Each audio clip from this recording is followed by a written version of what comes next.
Hi folks. Well, you might be able to see behind me that we're not at our place in Colorado right now. We're down at a spot that we've got down in the desert. We've got a few acres that I keep a trailer on in the winter time just to come down and thaw out from the Colorado winters. Today I thought you might be interested in seeing how I put together a redneck hot tub, as I refer to it. We don't have grid power down here, so we can't plug into 240 to run a regular hot tub. So I came up with a way to get water heated and be able to use one without any power. This is what I refer to as the Redneck Hot Tub. It originally just had a 4-foot circular horse trough that I used for the tub, but one day I happened to be taking some stuff to the landfill and a fella pulled up with this 2-person hot tub that he was getting rid of. It still worked, but he didn't need it anymore, and he'd bought a new one and he wanted to get rid of it. So we just put it in the back of my truck and I brought it home to use down here. It works a lot better than the horse trough did because the horse trough wasn't insulated, so overnight, even down here in the desert, it would cool off about 30 or 40 degrees. This insulated tub only cools off about 15 or 20 degrees on a pretty cold night, so it saves having to burn a lot of gas to heat the water.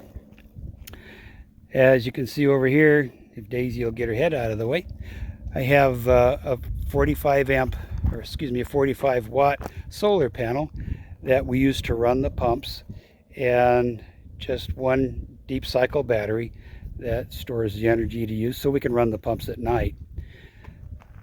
To operate the pumps, I have 2 pumps. One is inside the hot tub and the other one is inside the heater tank. We'll look at that in a minute. I also have 2 float valves that I use to operate the different pumps. This is the water tank that I use to heat the water.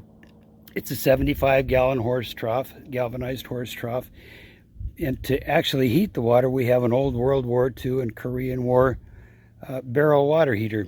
They use these in the military. They'd put them in a 55-gallon barrel, and this is what they'd use to have hot water. As you can see, there's a gas tank and a valve there with a petcock on it that meters gas, and you can use any kind of gas down into the heater. The gas drops out of that petcock down, it hits a diffuser plate down in this first pipe, and then it goes down into the combustion chamber, which is actually that donut shaped thing that's under the water, and then the exhaust goes out the other pipe up into the air. This heater has a 2-gallon gas tank that you can use any kind of gas in. And how you light this is there's a little pan that comes out down here, and you open the petcock and get some gas in that little pan. And what happens when you light this, the pan will go back into this chimney and create an updraft. So then when you light the real burner, you have the airflow going in the right direction, so the exhaust will go out the top. So you just light the pan and let it go into the chimney for several seconds until you see smoke start to come out the top of the chimney, so you know that you've got airflow going the right direction. And then you just open the valve and get it dripping a little bit, get a little bit of gas down in there. There's a diffuser plate down inside the pipe there, and it breaks up the gas droplets when they go down. So then when you open this back up, it lights those droplets as they go down, and eventually it will light the gases down in the bottom. And you sort of hear a whoosh when that happens. Maybe you can hear that now. You want to be sure not to have your face over that pipe when you're lighting it, because sometimes you can actually get a backdraft and it'll come up and burn your face. So once you get it going, you just open up the valve to where when you're first heating the water, I open it up to where there's just not quite a solid stream coming out. If you don't do that, then you end up taking a long time to be able to heat the water. I think you can see there about the rate that I have the gas coming out to be able to heat the water as quickly as we can.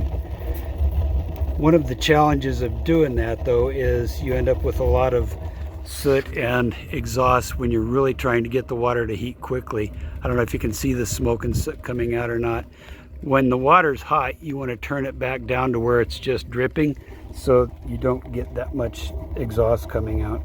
But until you get the water hot, you pretty much have to do that. One thing I would suggest is that you cover both tubs while you're heating the water, because after a while there is some soot that builds up in that chimney, and of course the wind will always be blowing from the chimney toward the tub no matter what direction the wind's blowing, and then you'll get black crud floating in the water and it's hard to get off.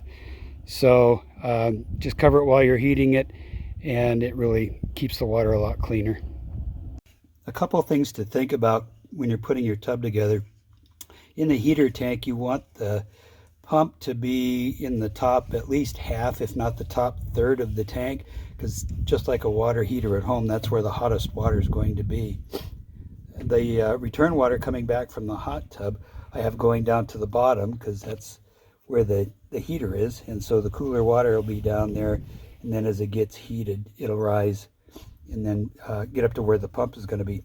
Also, something else, on the pipe that comes from the hot tub back to the heater tank, I drilled holes in the top part of it here, so when the pump coming out of the hot tub into the heater tank is done running, it'll break the vacuum so it doesn't siphon the cold water from the bottom of the tank back into the hot tub. I don't have holes on the pipe that goes from the pump to the hot tub because I like to fill the heater tank as high as I can, and then since it's elevated above the hot tub, hot water will gravity flow back down into the hot tub. Also, I chose to plumb the line that goes from the heater tank into the water line for the hot tub so that the hot water gets distributed all through the hot tub evenly. Something else to think about is how high you elevate the heater tank above the hot tub. Mine's up about 8 inches off the ground, which gives it about 8 to 10 inches of elevation from the top of the heater tank is above the water level in the hot tub. And that way, when I pump this heater tank completely full, I'll get about a third of that tank that will gravity flow back down into the hot tub, so I won't have to run the pump to get warm water cycling through the hot tub. One more thing to think about as you're filling the tubs, you're going to displace a fair bit of water when you get into them to soak, so you may not need to fill them quite as full as you think you might. So I hope you have the best of luck if you try to build your own Redneck hot tub, and for now, that's it from Family Acres. Have a good day.